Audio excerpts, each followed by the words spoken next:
প্রিয় শিক্ষার্থী, আশা করি তোমরা ভালো আছো। গত ক্লাসে আমরা দেখছিলাম কিভাবে বাইনারি সংখ্যা, অক্টাল সংখ্যা এবং হেক্সাডেসিমেল সংখ্যাকে আমরা ডেসিমেলে রূপান্তর করতে পারি। আজকের ক্লাসে আমরা দেখব কিভাবে ডেসিমেল সংখ্যা থেকে আমরা বাইনারিতে যেতে পারি, ডেসিমেল সংখ্যা থেকে অক্টালে যেতে পারি এবং ডেসিমেল থেকে হেক্সাডেসিমেলে। তো আমরা প্রথমে চলো দেখি ডেসিমেল সংখ্যাকে কিভাবে বাইনারি সংখ্যাতে রূপান্তর করা যায়। তো আমরা এখানে একটা ডেসিমেল সংখ্যা নিয়েছি 17, এটা ডেসিমেলে আছে। তো ডেসিমেল থেকে আমরা যাব হচ্ছে বাইনারিতে। তো ডেসিমেল থেকে বাইনারিতে যাওয়ার জন্য আমরা যাচ্ছি হচ্ছে কোথায়, বাইনারি সংখ্যা পদ্ধতিতে যাব। সেই ক্ষেত্রে আমরা ডেসিমেল সংখ্যাটাকে বাইনারি সংখ্যার বেস দিয়ে কি করব, ভাগ করব। তো ডেসিমেল সংখ্যাটা আছে আমাদের 17, এটাকে আমরা কি করব, 2 দ্বারা ভাগ করব।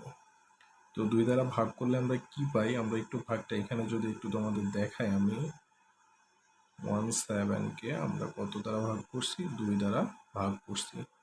দেখ কত যায়, 8 দুগুণে 16, হাতে থাকলো কত, 1। তো এখানে দেখো আমরা কি করব, 8 দুগুণে 16 আর অবশিষ্ট আমাদের ভাগশেষ কত, 1, আমরা এখানে লিখে নিচ্ছি। আবার কি করব, 2 দিয়ে ভাগ দিব, 4 দুগুণে 8, কোনো ভাগশেষ থাকছে না, তো 0। আবার এই 4কে আমরা 2 দিয়ে ভাগ করব, 2 দুগুণে 4, ভাগশেষ কোনো কিছু থাকছে না, 0। আবার যদি আমরা 2কে 2 দ্বারা ভাগ করি তাহলে পাই হচ্ছে আমরা 0।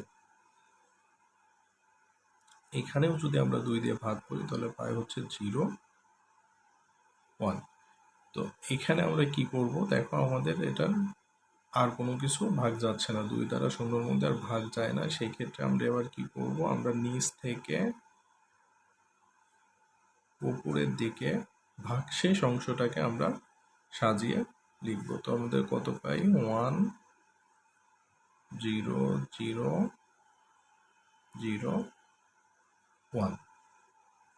তো এটাকে বলছে আমাদের মোস্ট সিগনিফিক্যান্ট বিট, আর এটা হচ্ছে এলএসবি, লিস্ট সিগনিফিক্যান্ট বিট।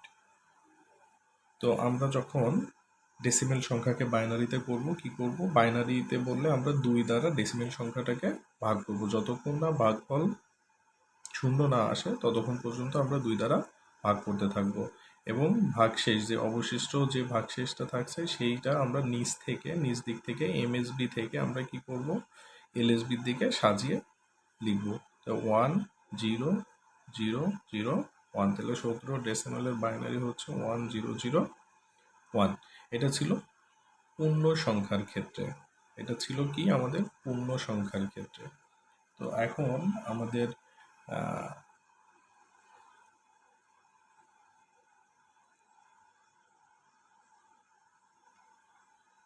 ভগ্নাংশের ক্ষেত্রে আমরা যদি দেখি, ভগ্নাংশ সংখ্যার ক্ষেত্রে আমরা কি করব, ভগ্নাংশ সংখ্যার ক্ষেত্রে আমরা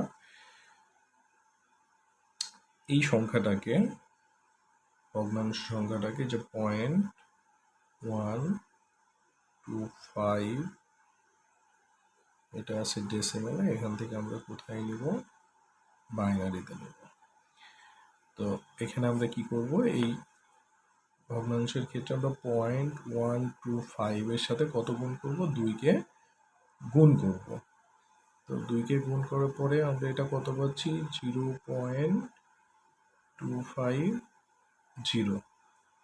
তো আমরা পূর্ণ সংখ্যাটাকে রেখে ভগ্নাংশ সংখ্যাটাকে আবারও 2 দ্বারা গুণ করব যতক্ষণ আমাদের 0 না আসে।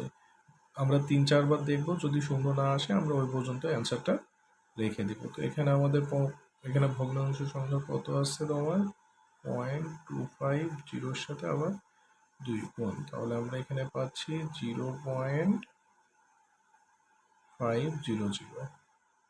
এখন আমরা আবার কার সাথে গুণ করবো, এই যে পয়েন্টের পরের অংশ যেটা আছে, পয়েন্টের পরের অংশটা হচ্ছে 500 এর সাথে আমরা 2 গুণ করব, আমরা পাচ্ছি 1.0 জিরো জিরো। দেখো ভগ্নাংশের পরের সংখ্যাটা কত আসছে, এই যে পয়েন্টের পরের সংখ্যা ভগ্নাংশটুকু জিরো জিরো চলে আসছে। তো আমাদের এ পর্যন্ত করলেই হচ্ছে। তো এখানে আমরা পূর্ণ সংখ্যা কোনগুলো পাইছি, পূর্ণাংশ হচ্ছে পাইছি হচ্ছে, দেখো কত, জিরো জিরো ওয়ান। তো এটা হচ্ছে আমাদের এমএসবি, আর এটা হচ্ছে এলএসবি। যখন ভগ্নাংশের ক্ষেত্রে করব তখন উপরেরটা হচ্ছে এমএসবি আর নিচেরটা হচ্ছে এলএসবি। তো এটার অ্যান্সার আমরা কত পাচ্ছি, এবং এটা সাজানোর ক্ষেত্রে আমরা লিখবো উপর থেকে নিচ পর্যন্ত আসবো, তাহলে 0.001। তো আমরা এভাবে হচ্ছে ডেসিমেল সংখ্যাকে বাইনারি সংখ্যায় রূপান্তর করতে পারি। নিচে তোমাদের জন্য 2টা এক্সারসাইজ দেওয়া আছে, তোমরা বাসায় বসে প্র্যাকটিস করো। যদি কোনো সমস্যা হয় একটু কমেন্ট করে জানিয়ে দেবে। ধন্যবাদ।